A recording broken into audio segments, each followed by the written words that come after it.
Hoy vamos a hablar de microscopía y en particular vamos a hablar de algunas microscopías, algunos tipos de microscopías específicos.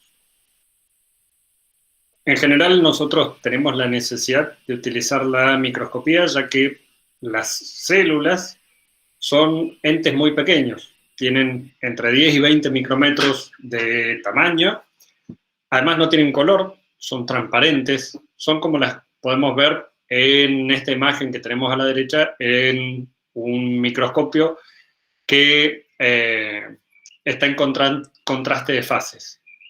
Nosotros no podemos distinguir claramente las organelas en este tipo de imágenes, y por el otro lado tenemos que pensar que esto ya tiene un aumento considerable, no lo podemos ver a simple vista. Si nosotros hacemos un esquema de cómo es lo que nosotros podemos llegar a ver a partir de una imagen de un epitelio, nosotros vamos aumentando en cada cuadro de estos una magnificación de 10 veces entre cuadro y cuadro. Abajo tenemos la escala en milímetros o micrómetros, y lo que nosotros podemos ir viendo es cómo a partir de cierto punto no vamos a poder verla a simple vista las diferentes imágenes.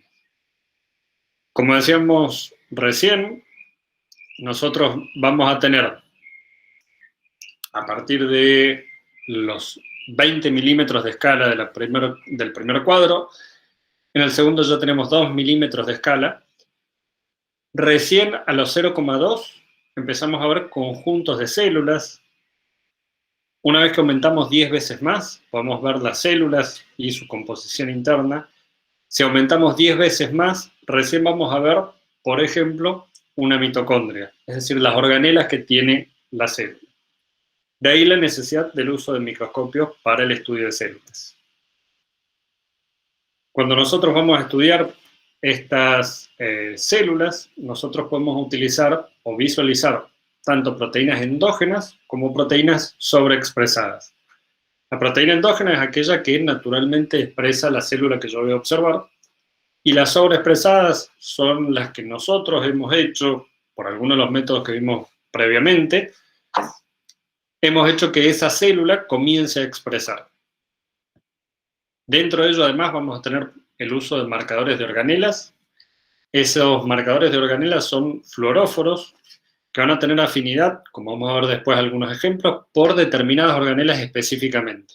Vamos a tener alguno que vaya y marque únicamente las mitocondrias o los lisosomas y que se una a esas estructuras, a esas organelas en particular. Eso nos va a servir sobre todo para después nosotros conocer dónde vamos a tener o dónde va a residir nuestra proteína de interés o entre qué organelas se va a movilizar. Vamos a tener esos marcadores específicos, pero además vamos a utilizar como marcadores algunas proteínas residentes de esas organelas, ya sea, como decimos recién, del complejo de Golgi o que sean residentes de la membrana, por ejemplo. Para las proteínas endógenas, las que expresa propiamente la célula, como decíamos recién, no tienen marca, no tienen color, por lo tanto se lo tenemos que agregar nosotros artificialmente. Para ello lo que vamos a hacer es utilizar anticuerpos específicos que van a reconocer primero a mi proteína de interés y después vamos a agregar un segundo anticuerpo que va a reconocer al anticuerpo primario y que va a ser fluorescente, va a estar unido a un fluoróforo. Y en el caso de las proteínas sobreexpresadas, nosotros vamos a utilizar proteínas con rótulos, proteínas de fusión, y esos rótulos pueden ser fluorescentes, como GFP y sus variantes espectrales, o puede ser un rótulo que después vaya a ser reconocido por un anticuerpo. Si nosotros le podemos agregar una parte de una proteína como HA o CMYC, para lo cual nosotros vamos a contar con un anticuerpo primario, porque muchas veces la proteína que estamos investigando nosotros, o todavía no existe el anticuerpo, no hay disponible comercialmente, o tal vez no lo tenemos en el laboratorio previo a comenzar con el estudio. Entonces podemos sobreexpresarla fusionada a algo proteico que sí tenemos anticuerpos o que sí hay comercialmente esos anticuerpos. Lo que vamos a ver hoy son dos grandes áreas de la microscopía, una la electrónica y la otra la de fluorescencia. Dentro de la de fluorescencia también vamos a hablar de la microscopía confocal y la microscopía de superresolución. Acá tenemos una escala de cuáles son los alcances, cuál es la resolución máxima de cada uno de los tipos de microscopías. La microscopía de fluorescencia está dentro de las microscopías que utilizan luz para funcionar y donde nosotros podemos ver cuál es el alcance que tienen en cada una de ellas. Nosotros con el ojo simplemente, a simple vista, podemos llegar a distinguir hasta una escala próxima a los 500 micrómetros.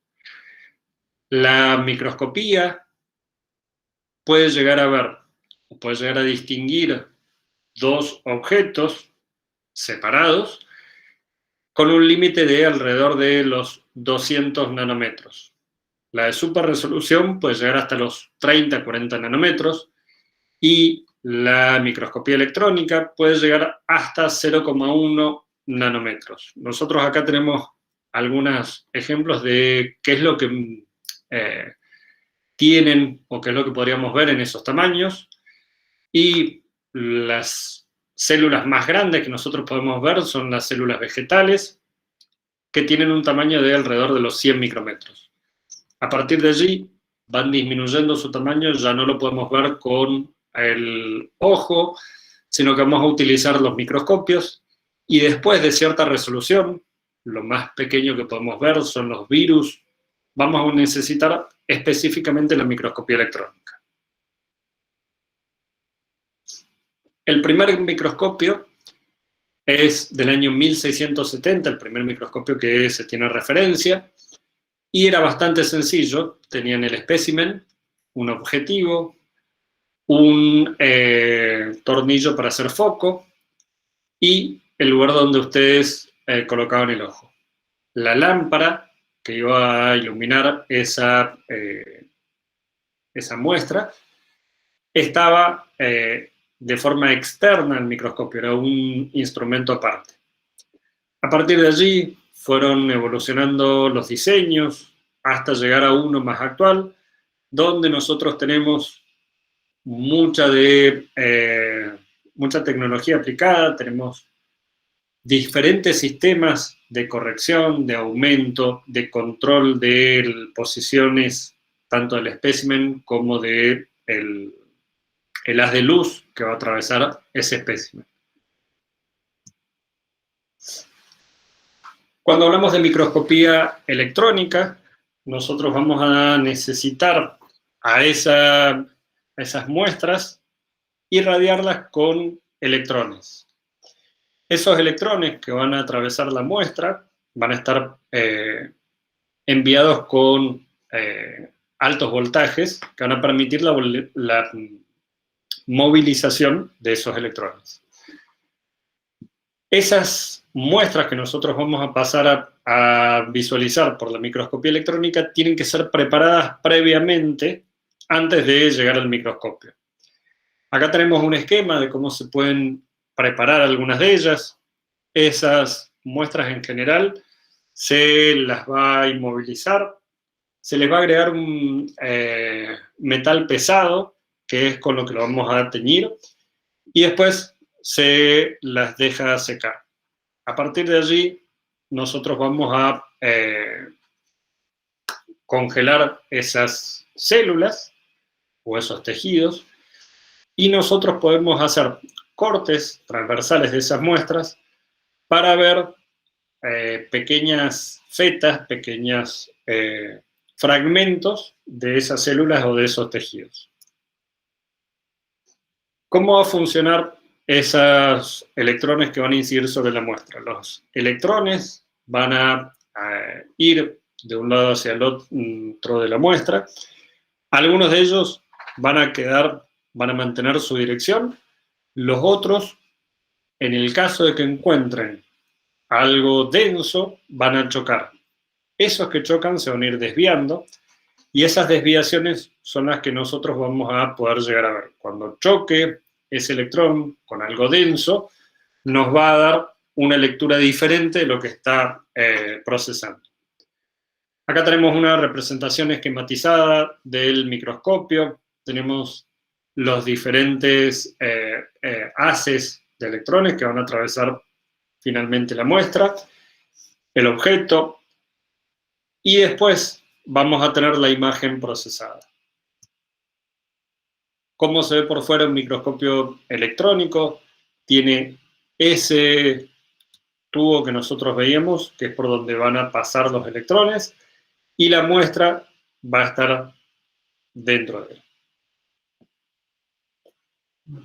Dentro de esas opciones que tenemos, vamos a tener algunas microscopías electrónicas que se basen en la amplitud de contraste o en el contraste de fases, dependiendo de cómo vayan chocando con las superficies más densas, con las regiones más densas. Nosotros vamos a poder tener el pasaje de esos electrones, y donde choquen con algo que no puedan seguir, vamos a tener una marca más oscura, y eso nos va a dar idea de que ese haz de electrones está chocando con algo más denso que el resto, que en el caso que puede continuar. Y así es como se obtiene, por ejemplo, la imagen que tenemos en el cuadro B, donde la mayoría de los haces van a penetrar y van a pasar sin desviar su camino, pero aquellos que no puedan pasar son los que el detector los va a tomar como que están chocando con algo más denso.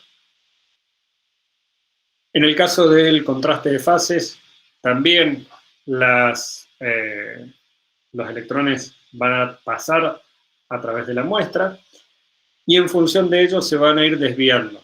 En este caso, estos van a tener desviaciones que nos van a ir dando la forma del objeto que están analizando. Como vimos en otra clase, acá tenemos un ejemplo de una microscopía electrónica, donde lo que se pueden ver son las membranas, en este caso las membranas del lisosoma, acá tenemos un endosoma, y esas pequeñas marcas negras que se ven con mucha densidad son pequeñas bits, pequeñas bolitas de oro. Esas bolitas de oro tienen un anticuerpo contra GFP, están embebidas en un anticuerpo contra GFP. Y se hace esa incubación con el anticuerpo anti-GFP con la muestra, previo a pasar por el microscopio, porque nosotros lo que queremos ver dentro de esa célula es una proteína que está marcada con GFP. Entonces, cada una de estas bolitas que tenemos acá representa a una proteína RAP39A marcada con GFP.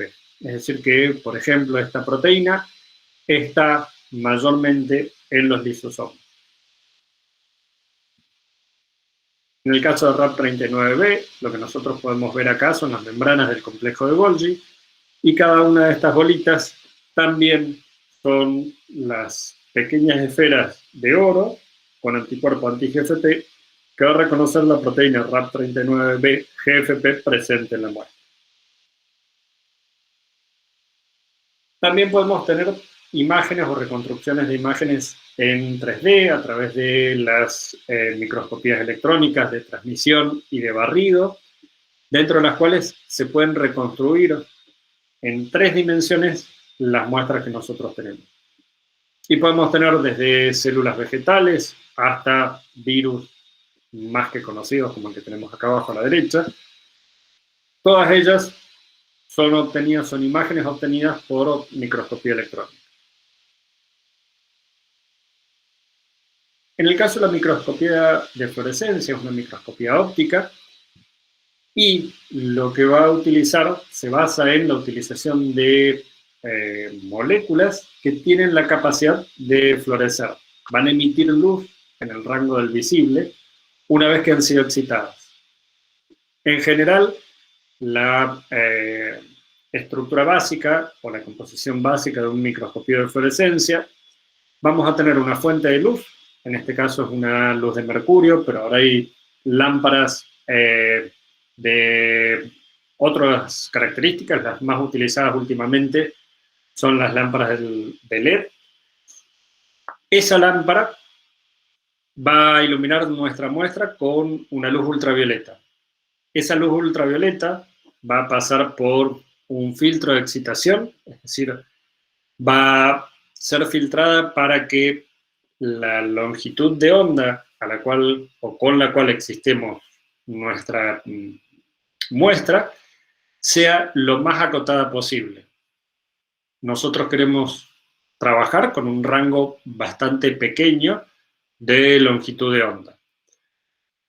Va a pasar por un espejo dicroico que va a apuntar esa radiación hacia el espécimen, y el espécimen, una vez que recibe esa excitación, esa luz en determinada longitud de onda, va a emitir una luz en otra longitud de onda que va a pasar por el filtro de emisión y termina con la visualización por el observador. Dentro de nuestro espectro de luces, nosotros tenemos la región del visible. En esas regiones es donde nosotros vamos a obtener la luz emitida por las muestras. Tenemos hacia la izquierda la luz ultravioleta y hacia la derecha la infrarroja. Muchas de las veces vamos a excitar con longitudes que están dentro del ultravioleta para poder visualizarlas en el visible. Como decíamos recién, nuestra luz ultravioleta y visible que va a excitar a nuestra muestra va a pasar por un filtro, de manera tal que si bien nosotros vamos a excitar con todo un espectro de luz, ese filtro me va a dejar pasar únicamente las longitudes de onda que yo necesito. Esas van a chocar con nuestro espécimen y al excitar el fluoróforo que tienen, van a emitir en otra longitud de onda. Lo que nosotros tenemos acá, por ejemplo, es el espectro de absorción, es decir, mi fluoróforo va a absorber energía en una longitud de onda determinada. Va a tener un máximo de absorción y después en una gaussiana vamos a tener zonas de menor absorción. Ese mismo fluoróforo va a excitarse y va a emitir luz en otra longitud de onda. Este es el espectro de emisión. En algunos casos vamos a tener un traslape de estos dos espectros que generalmente si es bajo ese solapamiento no es problemático. Acá tenemos algunos ejemplos de algunos fluoróforos conocidos. El DAPI, que se utiliza mucho sobre todo para la tinción de ADN, el FIT-C o el Texas Red, que se utilizan más que nada para la tinción de proteínas. Podemos ver que en estos espectros de absorción están separados, es decir, que yo, por ejemplo, podría excitar a mi muestra en los tres colores a la vez. Cuando voy a la emisión, voy a ver que emiten en regiones muy similares, por lo tanto se me van a solapar esas emisiones y se me van a confundir cuál corresponde a cada una de ellas. Ese juego de los espectros de emisión y absorción que yo voy a tener para cada uno de los fluoróforos, que son conocidos cada uno de esos espectros, los voy a tener que manejar muy bien a la hora de decidir cuáles son los fluoróforos que yo voy a utilizar al momento de hacer la microscopía.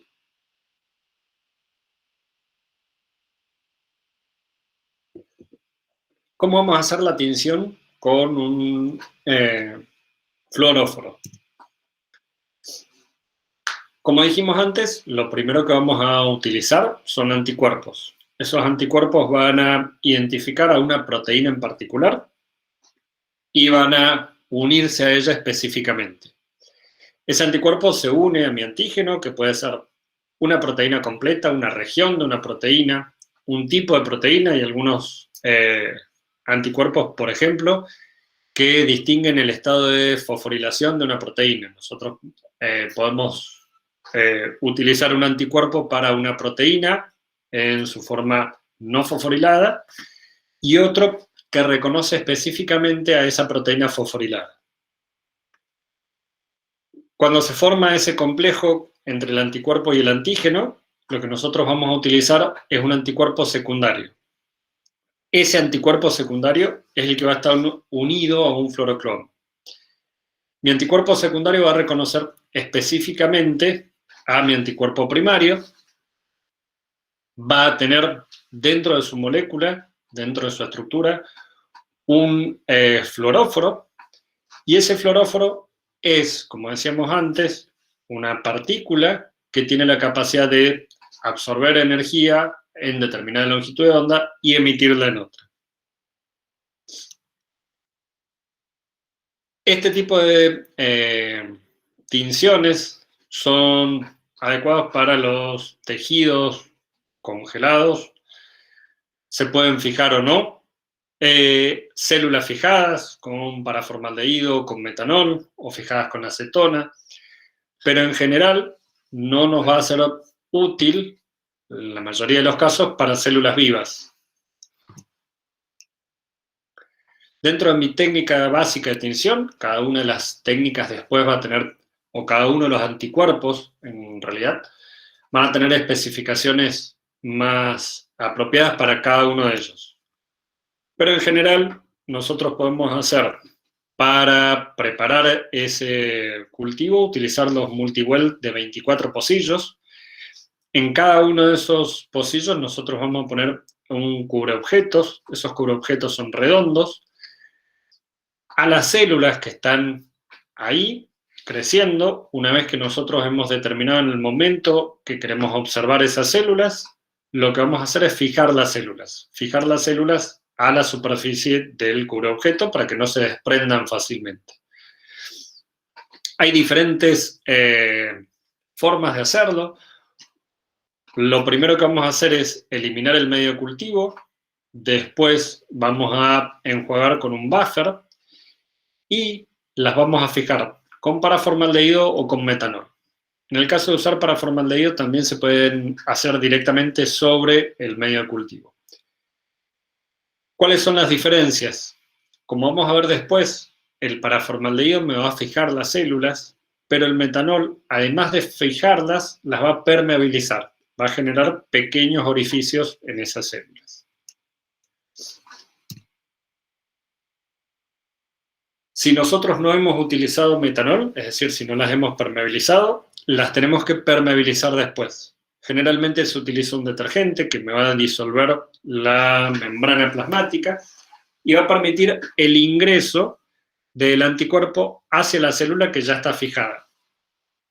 En esa permeabilización la vamos a utilizar únicamente si nosotros queremos reconocer o queremos seguir una proteína que sea intracelular. Si nosotros quisiéramos seguir proteínas que son de la membrana plasmática, no necesitamos permeabilizar las células, simplemente el anticuerpo, una vez que la fijamos con paraformaldehído, lo podemos agregar.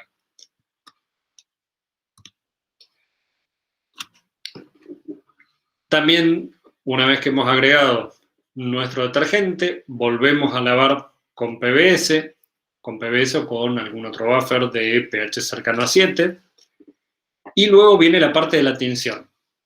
Lo primero que vamos a hacer es utilizar una solución de bloqueo para que minimicemos toda la tinción que sea no específica. Esos bloqueos normalmente se hacen con albúmina y luego vamos a agregar nuestro anticuerpo. El anticuerpo puede ser policlonal o monoclonal y tiene que ser el anticuerpo específico para nuestra proteína de interés. Después vamos a agregar nuestro anticuerpo secundario, que va a reconocer al primario, y ese es el que va acoplado al fluorocromo. Entre los dos agregados de anticuerpos, nuevamente se lava, sobre todo una vez que hemos agregado los anticuerpos, para eliminar aquello que no esté unido específicamente. Toda la unión inespecífica de mi anticuerpo que quede en solución y que quede próximo a algunas estructuras, me va a generar un ruido, un background, que no deseamos. Nosotros queremos que cada anticuerpo que esté presente en la muestra haya reconocido el antígeno de interés. Y como dijimos después del agregado del anticuerpo secundario, volvemos a hacer lo mismo. En el caso de que nosotros querramos hacer colocalizaciones o ver más de una estructura a la vez, nosotros podemos poner los distintos anticuerpos primarios juntos. Es decir, por ejemplo, voy a poner un anticuerpo que reconoce RAP39, un anticuerpo que reconoce miosina 5 y un anticuerpo que reconoce dineinas. Eso lo puedo hacer. Puedo utilizar los 3 anticuerpos a la vez, siempre que esos anticuerpos no estén hechos en la misma especie, no estén originados en la misma especie. ¿Por qué? Porque mi anticuerpo secundario me va a reconocer la parte que viene originada de la especie. Acá tenemos algunos ejemplos de algunos anticuerpos primarios, un policlonal y un monoclonal contra P53 o contra tubulina, y el secundario rojo y verde respectivamente. Nosotros además habíamos dicho que podíamos directamente teñir las estructuras. Para esas ondas específicas, la mitocondria, por ejemplo, la sonda se llama MitoTracker y lo que hace es reconocer el potencial de membrana de la mitocondria. Se une a la mitocondria gracias al potencial de membrana. El LisoTracker, que va a reconocer los lisosomas, va a reconocer la actividad catalítica, la hidrolítica de las enzimas que recién ahí. Después vamos a tener algunos que van a ir dirigidos al retículo endoplásmico o al Golgi, que van a estar conjugados con lectinas y que van a depender de la composición lipídica. Y después tenemos otras ondas que van a reconocer las fibras de estrés, los conjugados con faloidina. Nosotros habíamos visto antes que la faloidina envenenaba a la actina filamentosa y se unía a ella. Y en el núcleo, por ejemplo, el más utilizado es DAPI, que se une al surco menor del ADN doble cadena. Acá tenemos algunos ejemplos nuevamente.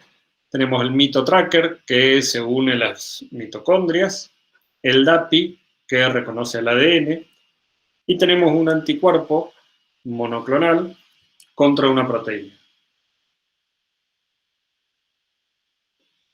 En el cuarto cuadro tenemos la superposición de las 3 imágenes. Las 3 imágenes se toman por separado, porque vamos a iluminar la muestra con una longitud de onda diferente para cada uno de los 3 casos.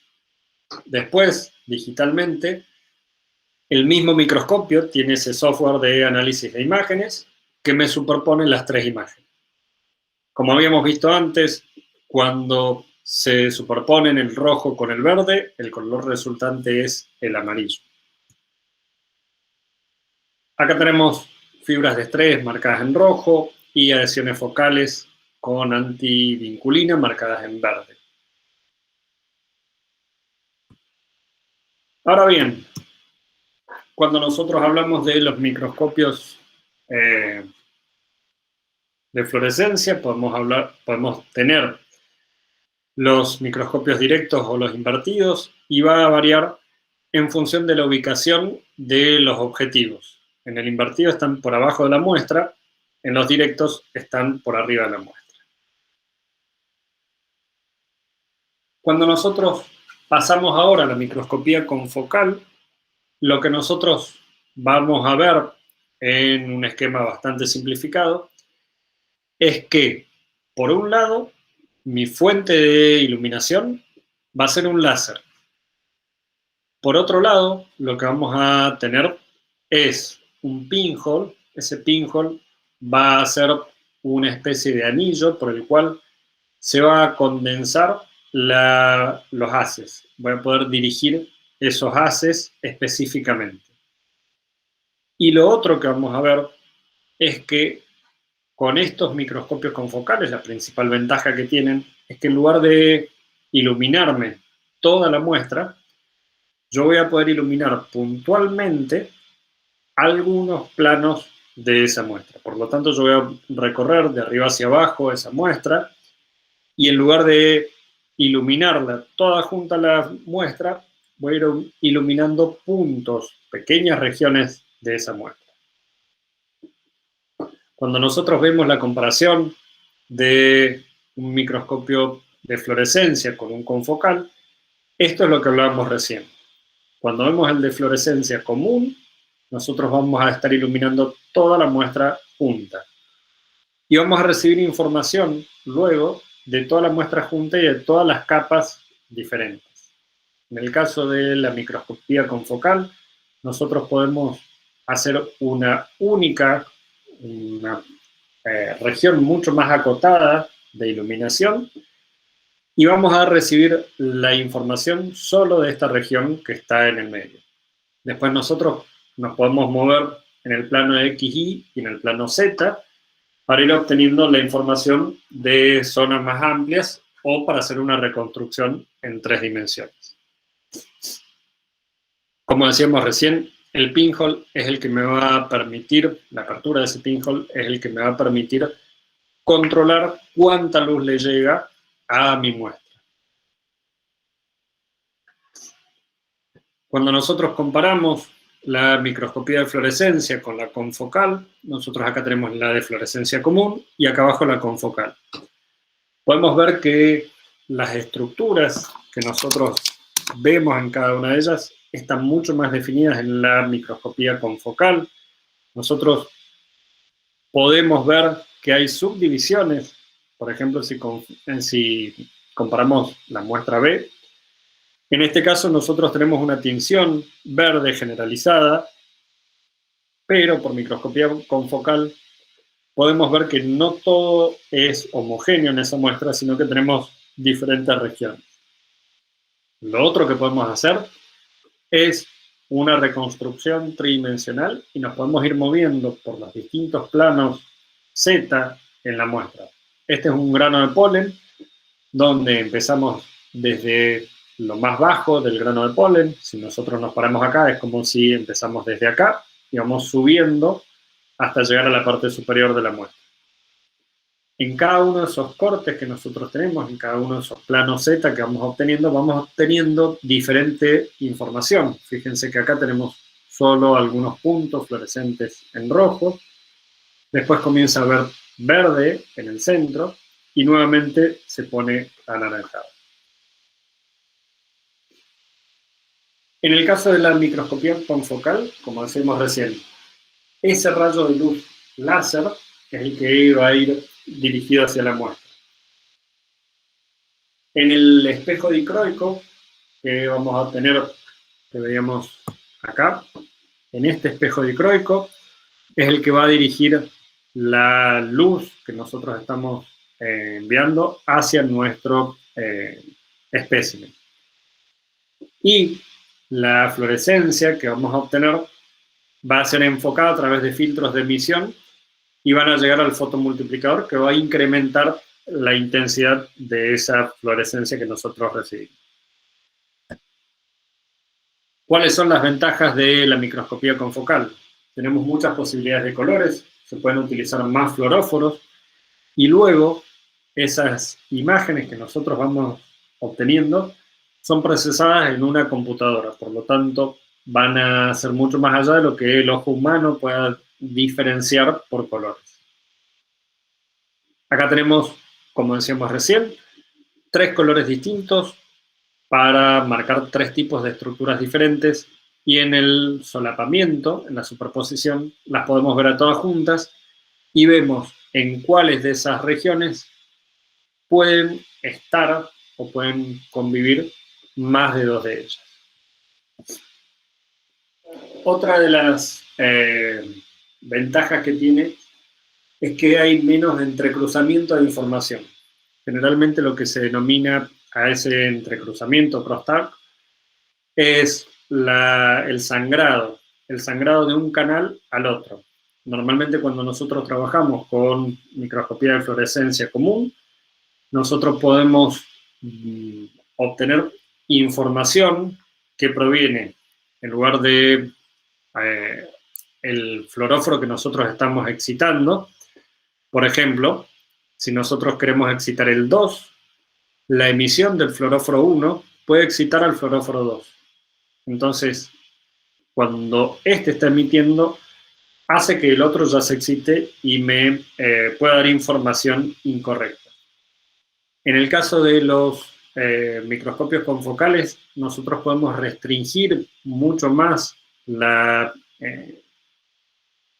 emisión de luz, que le vamos a, no la emisión de luz, sino la absorción de luz, restringiendo las longitudes de onda con las cuales nosotros vamos a iluminar a esa muestra. Y eso hace que ese sangrado que se ve de un canal al otro sea mucho menor. Podemos hacer el seccionamiento óptico de objetos aún sin cortarlos previamente. En el caso de la microscopía electrónica, nosotros hacíamos un corte de las muestras para poder ver los distintos perfiles de esa muestra. En el caso de la microscopía confocal, como dijimos, nosotros vamos a ir barriendo entre un plano y otro, y de esa forma nosotros después podemos reconstruir la imagen en cada uno de los planos. En este caso tenemos un plano específico del pez cebra, sin que hayamos hecho un corte previo de esa muestra. Esta es una célula que nuevamente nos hemos ido moviendo por el eje Z y tenemos distintos cortes, es decir, hemos visto la expresión de una proteína o de dos proteínas en este caso dentro del volumen de la célula. Nos hemos ido para arriba y para abajo y hemos visto cómo en las diferentes regiones se expresa esa proteína. Una vez que tenemos colectada toda esa información, podemos hacer reconstrucciones tridimensionales de las estructuras que nosotros acabamos de ver en el microscopio. Y podemos hacer animaciones de esas reconstrucciones, y de esa forma nosotros podemos hacer girar nuestra célula para poder ver las diferentes regiones, aún en la misma imagen. Nosotros podemos ver los distintos puntos haciendo esas reconstrucciones tridimensionales. Y tienen una mucha mejor resolución en los microscopios confocales. Cuando hablamos de resolución, nosotros tenemos que pensar que es la capacidad que tienen los microscopios para distinguir dos elementos independientes, para que los distinga como dos elementos independientes, en lugar de ver uno solo.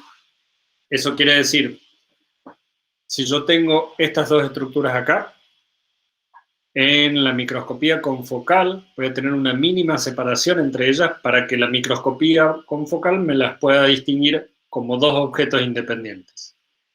En el caso de la microscopía de fluorescencia, esta separación no la va a encontrar y va a marcar todo esto, me va a mostrar todo esto como una única estructura.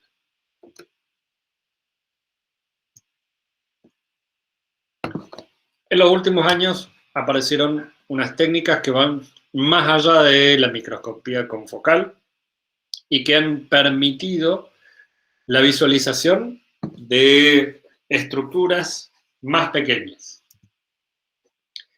En el caso de los límites de la microscopía óptica, están dados por la longitud de onda de la luz.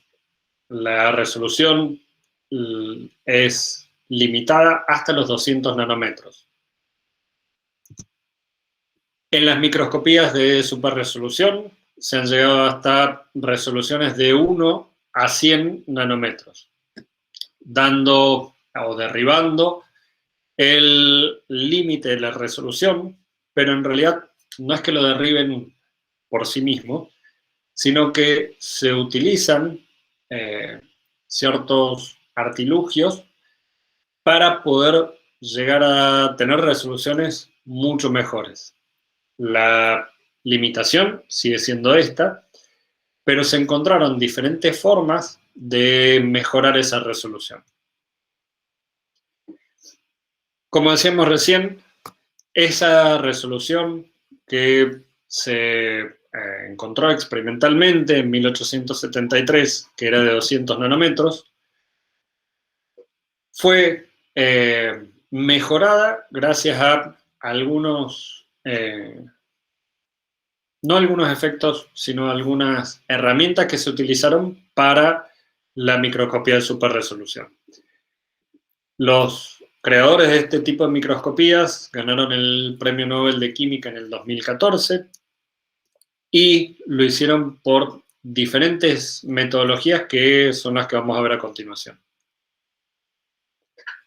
Como decíamos recién, en el caso de las super resoluciones, nosotros las podríamos hacer si pudiéramos marcar puntos, cada uno de esos puntos con diferentes colores, o separar los distintos puntos con filtros fluorescentes.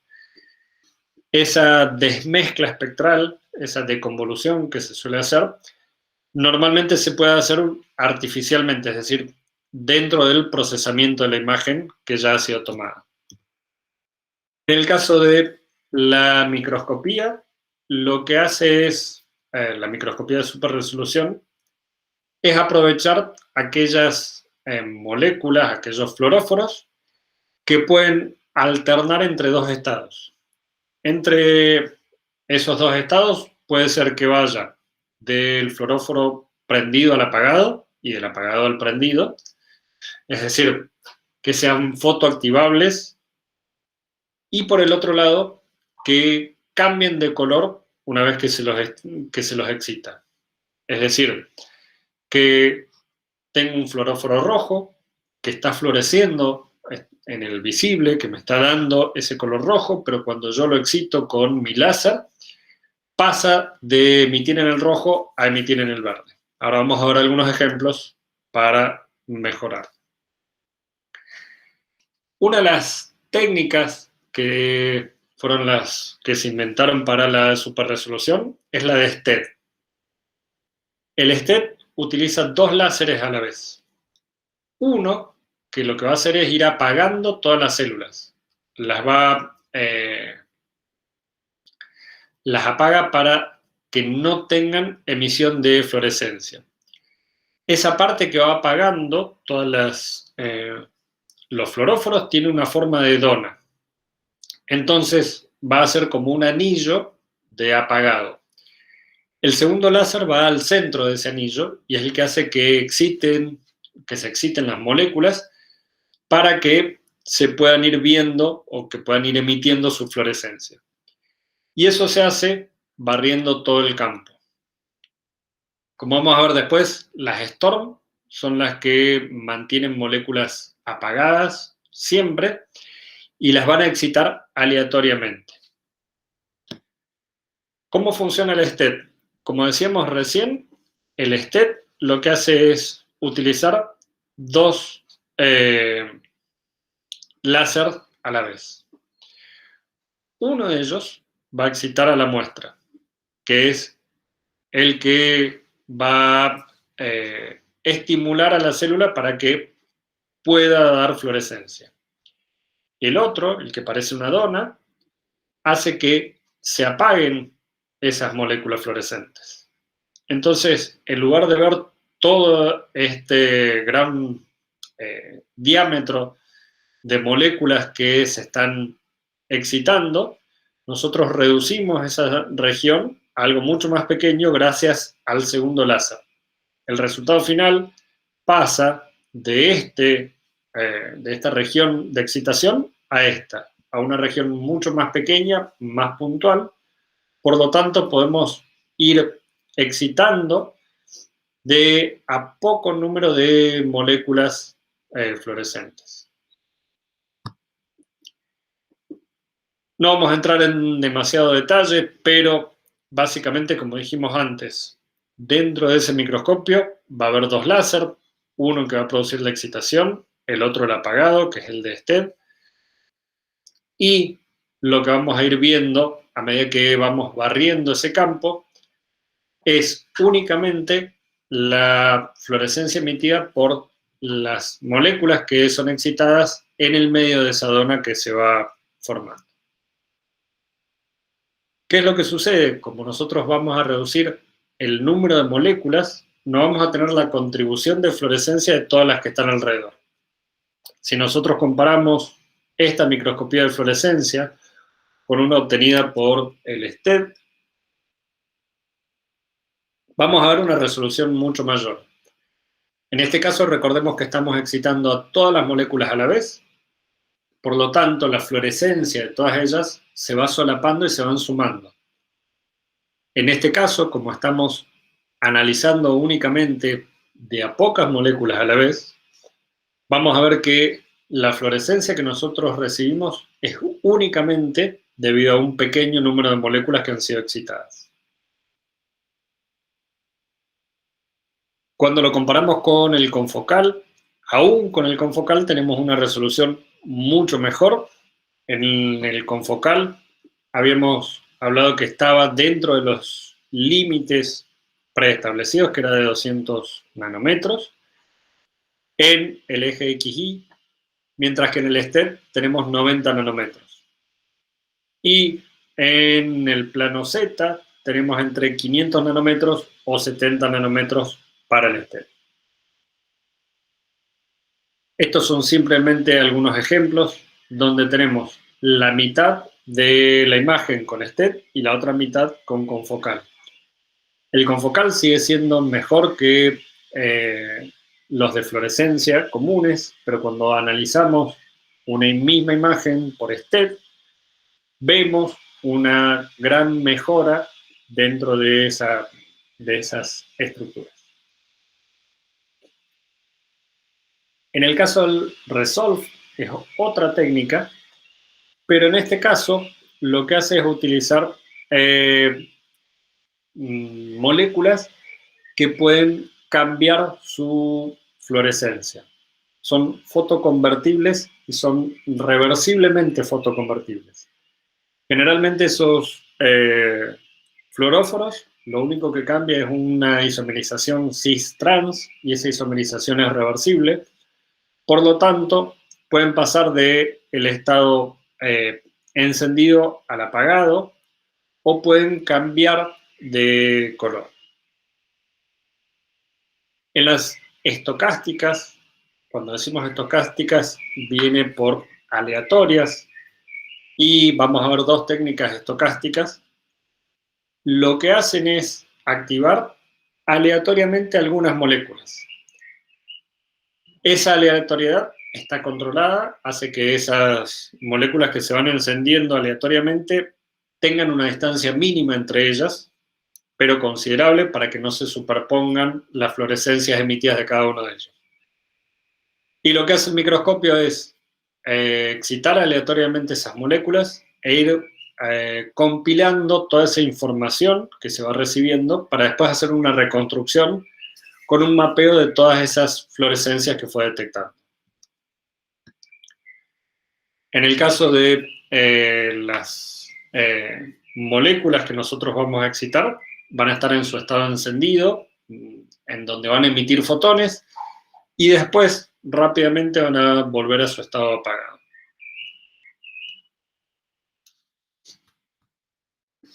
Entonces, como decíamos recién, a una estructura determinada que tenemos en la célula, nosotros vamos a ir activando aleatoriamente algunas moléculas dentro de ellas. Eso se hace con un set de imágenes y después se reconstruye la información de cada uno de estos puntos para poder volver a la imagen final. Normalmente lo que hacíamos entonces es, con esas moléculas fotoactivables, vamos a ir activándolas con nuestro láser, las vamos a leer y eso se va a quedar en un mapeado que después nuevamente se fotoblanquean para excitar un nuevo subset de fluoróforos. Todos esos ciclos se van repitiendo rápidamente de manera tal de asegurarme que yo voy a activar a todas las moléculas al menos una vez. En el PALM es similar, pero activa nuevamente, aleatoriamente, estocásticamente estos fluoróforos, con la diferencia que ahora estos fluoróforos van a cambiar de color. Tienen la capacidad de cambiar de color una vez que son activados. Por ejemplo, los que teníamos inicialmente en verde, una vez que son activados pasan al rojo y recién ahí se apagan. Entonces, nuevamente el detector va a ir detectando todos aquellos puntos rojos que se van activando luego de la excitación con el láser. Este simplemente utiliza una mezcla de las dos que vimos anteriormente. Fueron muy originales al ponerle el nombre de Fiona. Tienen una definición, una mucho mejor definición de esas imágenes y utilizan una super resolución basada en el PALM y en el STORM. Es decir, son estocásticas y a su vez van a cambiar sus colores. ¿Cómo se reconstruye esas imágenes? Como habíamos visto recién, nosotros vamos a necesitar de programas de análisis de imágenes que me van a ir recopilando cada uno de estos puntos que nosotros tenemos para las moléculas únicas que vamos a ir activando. Y finalmente, cuando se han repetido varios ciclos, me van a dar la sumatoria de las moléculas que se activaron al menos una vez. Cuando vemos la evolución de la microscopía, desde el confocal hasta el STED, nosotros vemos que la resolución que ganamos sobre todo es en el plano XY, en el Z seguía siendo bastante baja, pero cuando vamos a el de moléculas, el reconocimiento de moléculas únicas, podemos ver que en XY tenemos una resolución de 20 a 30 nanómetros y en el Z de 50 a 80. Cuando vamos a ver qué es lo que podemos llegar a visualizar con estas diferentes técnicas, nosotros podemos ver que la super resolución comienza con las técnicas que vimos recién, pero siempre sigue siendo mucho más de mejor resolución la microscopía electrónica.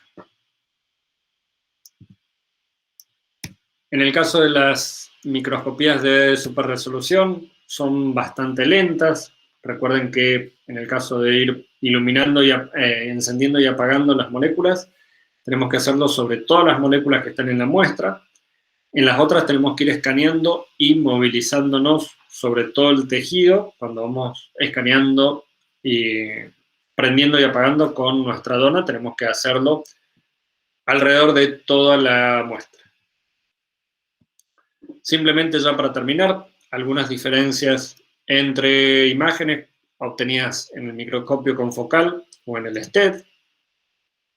Podemos ver cómo cambia de manera impresionante la resolución que tienen uno y otro. Simplemente por disminuir la contribución de los fluoróforos que están próximos al que nosotros queríamos analizar.